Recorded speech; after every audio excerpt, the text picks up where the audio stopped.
Welcome to Mighty Car Mods Season 4, proudly supported by Just Car Insurance. We're into our 5th year of filming the show, and it's going to be a massive season. With new mods and new cars. Like the new car in this episode that we're really excited to show you. So it's time to go back.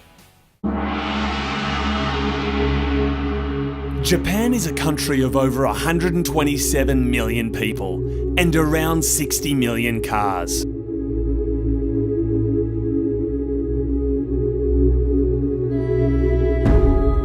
With such a massive population and the huge demand for new vehicles, second-hand cars and parts are available for much cheaper than Australia. So we've flown into Japan to pick up a car that we bought on the internet.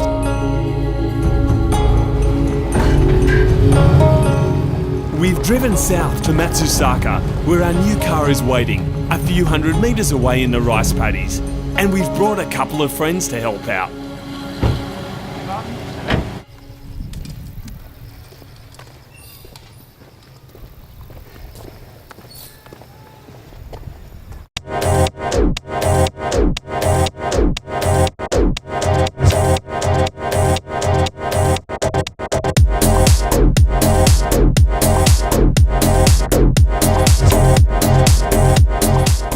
This is our 1991 JZX81 Toyota Chaser. We've scored ourselves the top-of-the-line GT Twin Turbo version with the famous 1JZ engine. It puts out the maximum power allowable in Japan of 206 kilowatts, but ours pushes out a bit more than that. It's also a freaking auto, but it's also freaking cheap and freaking fast, which is exactly what we're looking for.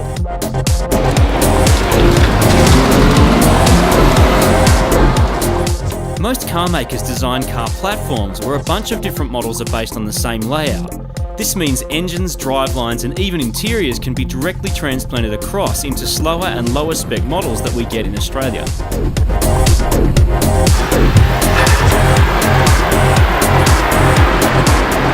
Now if you're going to be doing an engine conversion in the car back home and you need a whole bunch of parts, you're much better off buying a whole car and chopping it in half than you are buying parts individually. Exactly. Now this car cost about $1,200. For that, we got the complete car, we got the coilovers, there's the front mount, there's all the bizarre switches.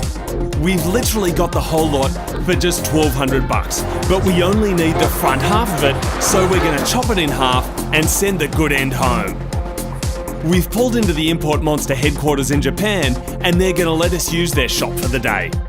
Okay, so this is our JZX81. It's a 1991 model Toyota Chaser, and this is probably one of my favourite things about buying a second-hand car. It's what I call automotive archaeology. Let's go and have a look and see what we can find. So, some of the mysteries already have started revealing themselves in the cockpit.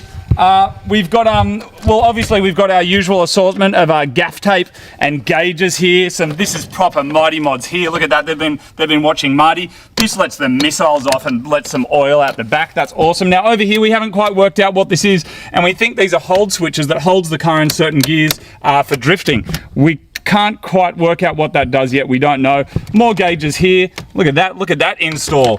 He hasn't been watching Mighty Car Mods. Now, the car is genuinely second-hand. Look at this. We've got an assortment of cigarettes in there. Like, this is legit. He's also left all of his cigarette lighters in here, and there's heaps of them, all different kinds, all different styles. And he obviously enjoyed drifting and smoking at the same time. Glove box, nothing in there. Down here, so much garbage. We're going to go through that later, just all sorts of wrappers and crap. So that's that. Let's go and have a look in the boot, Martin. Oh, did you see that, Martin? It's got an auto boot open. I'm going to show you again. Watch this. Auto boot open. Yes. And in the boot, Martin, what have we got? All right. We've got our usual assortment of dream catchers. Stuck to, wow. That's about as wrong as it gets. So that's some Tokyo bondage tape. and it's stuck with what looks like a massive pair of underpants with little bows on it, so that's hot. Added to that, of course, we've got the gloves. Someone was having a big night, Martin. Now in here we've got some spare parts, all sorts of crap, more dream catchers, more, look at this, it's a, what's that, Martin? I need to put that on, Martin. Is that a skirt? I don't know. I think it's a skirt, Martin. I'm going to continue the tour with my skirt on. It's like a little French maids kind of a thing. Yes. It's really dirty. Yeah, really, really dirty. Who knows where that's been? I'm going to lick it later. So coming around this side, of course, one of the mods, look at this. This is a baseball bat job here. Look at that. Look at the quality. Look at the quality of that, Martin. Did you notice the rims? They're all different. Did you notice the paintwork and panels? They're all different. I love it, Martin. I'm going to show you under the hood. My skirt's falling off, Martin. All right. And lastly, Martin, this is where the fun begins.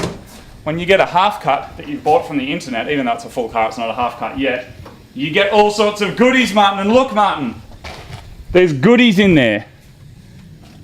My favourite mod so far is the piece of wood that keeps the car idling. Look at that, Martin, that's quality. And because the car has so many automatic and luxury features, look at this. Auto, love it. Let's chop it in half.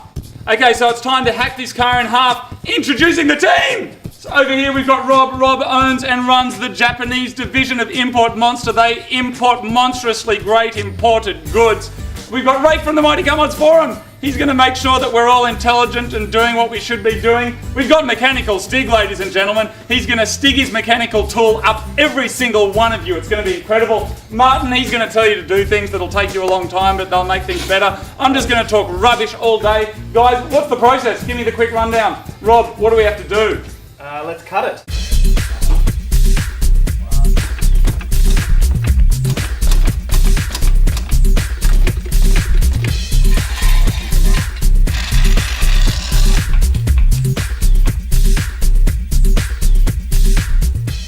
First, jack up the car, then disconnect the battery and you need to drain the oil. Anything that's going to add weight that we don't need is getting removed and left in Japan.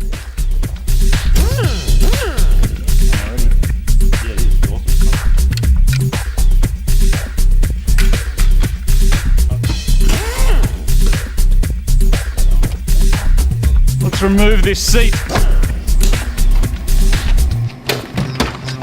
Oh, that's heavy. This car has electric seats which are heavy and we don't need them, so they're staying.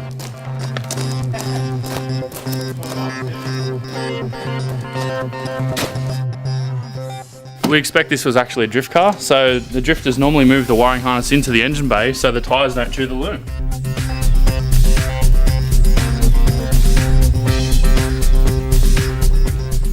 It's a legal requirement when bringing a half cut into Australia to make sure there's no air conditioning gas left in it at all. So we've got this here, this is attached to the compressor. You can see the pressure of the gas that's in the car. We need to make sure this is down below zero. So we've got a compressor attached. This is going to suck all the R12 out of the car. This is the nasty stuff. Recently, air conditioner gas has been upgraded to something that's not as bad for the ozone layer, but this one's nasty. It made Captain Planet kick everyone in the face. So we're going to turn this on and we should be able to see through here the green gas, if you have a look, coming out of the car and getting ready to be disposed of by Captain Planet.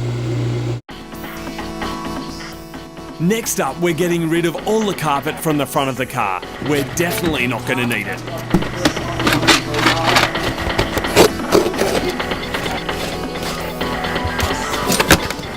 So it looks like this car originally had a foot handbrake and somebody's just totally mighty modded DIY a handbrake in here. Now this here, the car's obviously a drift big. I mean, the more we go through it, our automotive archaeology is telling us the car has been sideways around more corners than it's been straightways. But that's a really cool mod because that's literally DIY handbrake for extra drifting.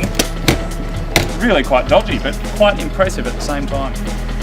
The car's CD past is slowly revealing itself and the gas is almost drained from the air conditioning. Ben can do it, then I can do it.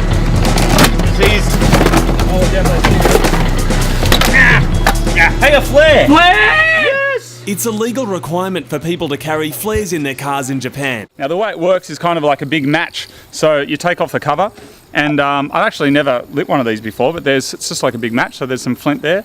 You hold this and then you light it, and then everyone will come and help you.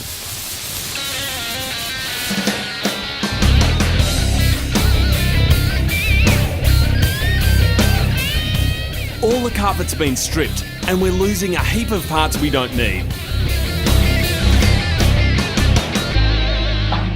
Because the rear of the car's not coming with us, we're grabbing the badges while we can.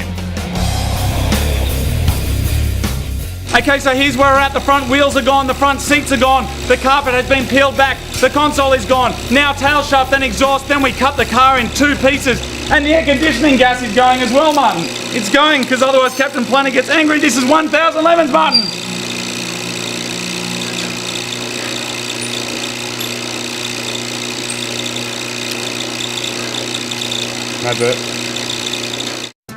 Next up, we've got to get under the car and pull everything out. So just got to drop off the exhaust. We are going to keep this and use it on our local car. Someone's done our trick of using like coat hangers and wire to hold on the exhaust. That's not our trick, Martin. We're professional. I mean, trick I've seen other people do and done myself, never.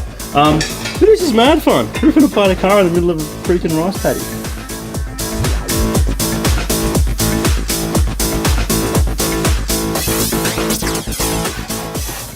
And Rake loves it. Everyone loves it. It's mad. You got the back, Marty, because I got the front. Yeah, so there's still one hanger up here. Oh, we'll chop this and then... Your end will go though, sure. Yeah, mine's low, but I just don't want it to come slamming down on your face or something. As much as it is good content, it's not bad. I don't want to fly home. Okay, With a broken face. ready? Is that the lot? Yeah, it's We almost got one more. about to go. You ready? Are you dropping it or holding it? Oh, I'm gonna try and hold it. Alright. That's my left hand.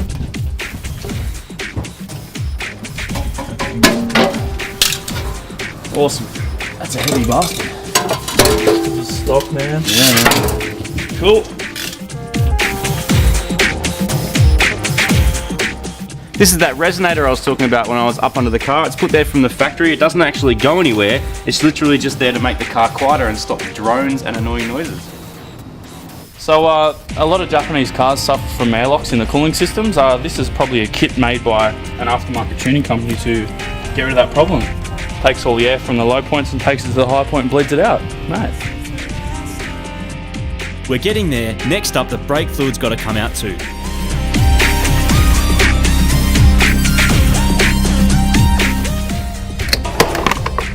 Just cut off the brake line because we've got to drain all the brake fluid out before we chop it in half so it doesn't catch on fire or do anything weird like that. This is just like milking a cow, made of metal, with your foot.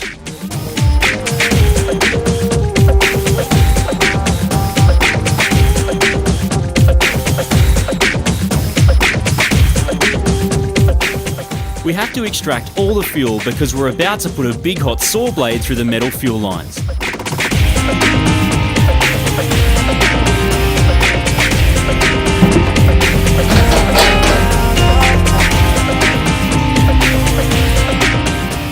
While the fuel's being drained, the rest of the driveline needs to be extracted because it's holding the car together, which is the exact opposite of what we want. Alright, we need to be careful of our faces now, Rob. Just in case. That's cool.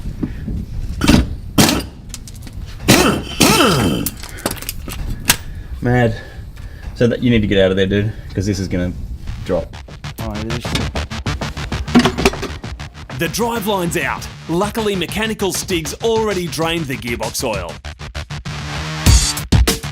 Okay, so the car's totally stripped. We've taken about 2 hours to do that much. And now it's ready to cut. We've taken out the seats, we've taken out the carpet, we've taken out the wheels, and we've degassed the air conditioning. That's right, and we've done the fuel, the tail shaft, and the gearbox oil. And we cut the brake lines.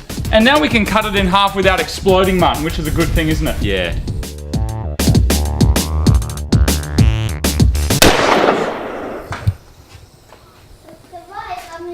So you have the right to bear arms in Japan and protect you and your modded ride.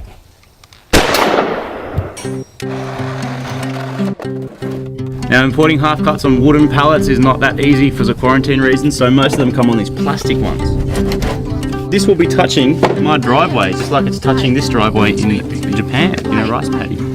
Awesome. We're aligning the pallet under the front of the car because once we cut it, it'll be impossible to move without a forklift.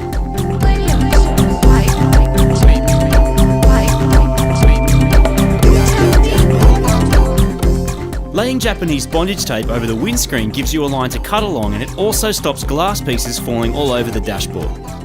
Someone in Australia, please take note of the awesomeness. This is an extension cable with 3 plugs on the end.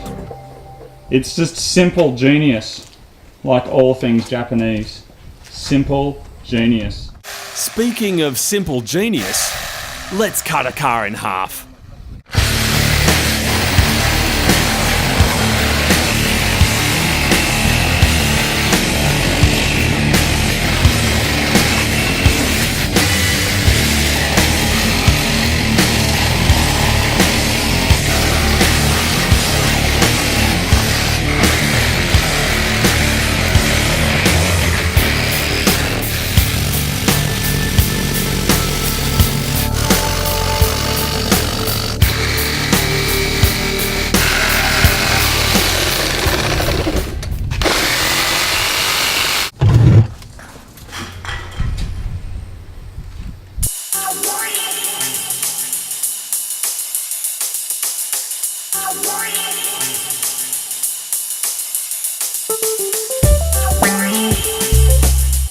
And that is how you cut a car in half.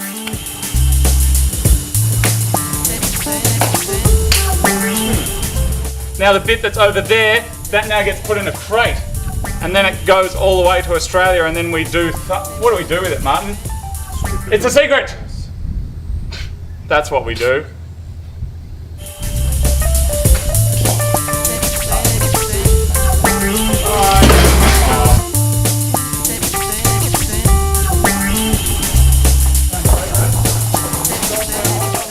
Cutting the car just in front of the seats means the cut fits sideways in the container, leaving plenty of space for other mad JDM goodness. Import Monster run a system that allows you to buy from Yahoo Auctions Japan and have JDM items sent directly to your front door. What you've seen today is a day in the life of how half cuts and parts are prepared and shipped overseas from Import Monster. Our front cut's going in the next shipping container, so we'll have it in a few weeks' time, ready for its new life in a Mighty Car Mods project car.